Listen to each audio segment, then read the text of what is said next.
সুন্দর পৃথিবী একদিন রেখে চলে যাব আমি, আপনি সবার ধনী গরিব সবাই চলে যাব, কেউ চিরদিনের জন্য আসে নাই। সবাই একদিন চলে যাবে। অহংকার হিংসা যত দূরে থাকতে পারেন এত আপনার জন্য মঙ্গলজনক। আপনি আজকে আমাকে ঠকাবেন, কালকে আপনাকে ঠকাবে আরেকজন। কারো হক মারবেন, আপনার হক আরেকজনে মারবে। আপনি কারোর জন্য ক্ষতি করছেন, আপনার ক্ষতি আরেকজন করবে, আল্লাহর তরফ থেকে আসবে। সেটা আমার মুখের কথা না, হাদিস কোরআনের ব্যাখ্যা এবং দুনিয়া থেকে প্রমাণ। আপনি দেখেন দুনিয়া থেকে গায়ের জোর আর টাকার জোর, ক্ষমতার জোর চিরস্থায়ী না কারোর জন্য। তার প্রমাণ আমার সোনার বাংলাদেশের নগদ 8 মাস আগের ঘটনা। কত শক্তি ছিল, কত জোর ছিল, কত প্রশাসন ছিল, কত ক্ষমতা ছিল, টাকার জোর ছিল। রাস্তায় কোনো গাড়ি বাড়িতে পারছে না তাদের জন্য, তাদের গাড়ি আগে দিতে হচ্ছে। আর তারা আজকে কোথায়, কে কোথায় পলায় আছে, কে কোথায় বৈশা আছে, কোন এক রাষ্ট্রীয় আছে, তারা বলতে পারে নাই।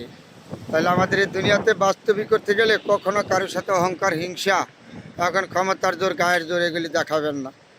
এগুলি কারোর জন্য চিরস্থায়ী নেই। আল্লাহ পাক রব্বুল আলামিন মানুষ হিসাবে আপনাকে আমাকে সবাইকে সৃষ্টি করেছে এই দুনিয়া থেকে। কে কালো, কে সুন্দর, সেটা বড় কথা না, আমরা মানুষ। আজকে হয়তো আপনি বড় ইঞ্জিনিয়ার, অ্যাডভোকেট, সচিব, এটাও আল্লাহর তরফ থেকে আপনার উপরে আসছে। আপনাকে যে আমানত দায়িত্ব দিয়েছে আল্লাহ পাক, সেই আমানত দায়িত্ব আপনি সঠিকভাবে পালন করছেন কি না জনগণের সাথে, মানুষের সাথে, এটা আপনার বিবেকে একদিন সাক্ষী দিবে। কোনো সাক্ষীর প্রয়োজন নাই। তারপরেও বলেছি যেন হয়তো আমরা মানুষ, আমাদের জীবনে ভুল হইতেই পারে, চলতে ফিরতে আমাদের মানুষ হিসাবে ভুল আছে। ভুলগুলি যা পিছনে হয়েছে সামনে যাতে না হয় আমরা চেষ্টা করবো সবার। থেকে পৃথিবীতে সর্বত্র বড় অপরাধ হইল কি মানুষ ঠকানি। মানুষইয়া মানুষকে ঠকাবেন না, যতটুকু সম্ভব আপনি তাকে পারলে সাহায্য করবেন, না পারলে না করবেন, কিন্তু তার প্রতি বিরূপ মন্তব্য করবেন না। বিরূপ মন্তব্য করাতে বিরত থাকেন। আমি মানুষ, আমি রিক্সা চালাই, আপনি গাড়ি চালান, আপনি ধনী, তারপরে কি আমি রিক্সাওয়ালা দিকে মানুষ না? আমাকে কেন অহংকার করবেন, আমাকে কেন ঘৃণা করবেন? এই দেশটা আপনার আমার সবার।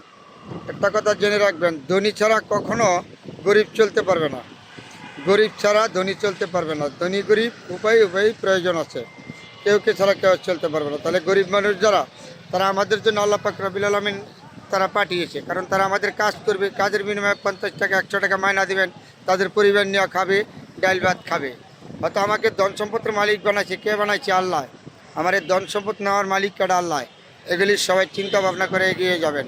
আসতে বড় কথা না, যেখানেই আছেন আপনি ধনী গরিব মানুষ, এটা বড় কথা না। আমরা মানুষ, মানুষ হিসাবে পৃথিবী থেকে আমরা যেন চলতে পারি, হালাল হারাম চিন্তা যেন খাইতে পারি, এটা আমাদের সবার বিবেককে জিজ্ঞেস করলে পেয়ে যাবেন কোনটা ভালো কোনটা খারাপ। তারপরে চেষ্টা করবেন যতটুকু সম্ভব সবার সাথে মন মানসিকতা দিয়ে থাকা চলার জন্য। আপনার জন্য মঙ্গলজনক হবে, আমার জন্য মঙ্গলজনক। এই দুনিয়াটা অনেক সুন্দর, আগে আপনার সুন্দর হতে হবে, তারপর আরেকজন সুন্দর।